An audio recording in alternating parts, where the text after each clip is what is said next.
ഓം ശാന്തി. നമ്മുടെ ഇന്നത്തെ സമാനം, ഞാൻ പരമപവിത്ര ആത്മാവാണ്. നടക്കുമ്പോഴും ചുറ്റിക്കറങ്ങുമ്പോഴുമെല്ലാം ഈ സ്മൃതി ഉണ്ടായിരിക്കണം, ഞാനൊരു പരമപവിത്ര ആത്മാവാണ്.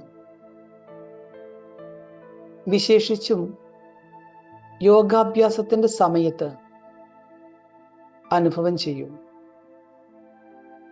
പവിത്രതയുടെ ശക്തിശാലിയായ കിരണങ്ങൾ ആത്മാവായ എന്നിൽ നിന്നും എല്ലായിടത്തും പ്രസരിച്ചുകൊണ്ടിരിക്കുന്നു. അപവിത്രതയുടെ അംശത്തെ സമാപ്തമാക്കിക്കൊണ്ടിരിക്കുന്നു.